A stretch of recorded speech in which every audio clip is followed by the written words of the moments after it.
আন্টিদের বাড়ি গিয়ে কী খেলাম, কী করলাম চলো তোমাদের সঙ্গে শেয়ার করা যাক। সকালবেলা ঘুম থেকে উঠে খেয়েছিলাম পরোটা, এখানে ডিম ভাজা, আলু ভাজা, চিকেন সব কিছু আন্টি করেছিল। তারপরে আমি একটু পুকি সোনাকে দুধ খাইয়ে দিচ্ছিলাম, আর ও একা খাবে এদিকে। এখানে আন্টি দুপুরবেলা বানিয়েছিল পোলাও, ডিম, বিভিন্ন রকম ভাজা, বলতে গেলে মাছ ভাজা, আলু ভাজা, স্যালাড ছিল, ডাল ছিল, চিকেন ছিল, মাছ ছিল, অনেক রকমের আইটেম।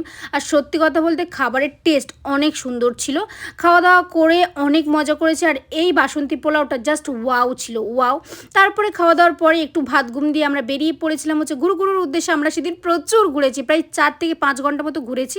আর আশিক বললো চলো তোমাদেরকে একটুখানি চানা খাইয়ে আনি। তো আলু কাবলি চানা খেয়েছিলাম এখানে সব ভাই বোনেরা মিলে। এখানে আমরা ভাই বোনেরা মিলেই গাড়িটা মানে বুক করে নিয়েছিলাম সেদিনকার জন্য। তারপরে স্মার্ট ধাবাতে চলে গেছিলাম, তার কারণ খিদে পেয়ে গেছিলো। তারপর একটু চা নেওয়া হলো, এখানে একটু মোমো নেওয়া হলো।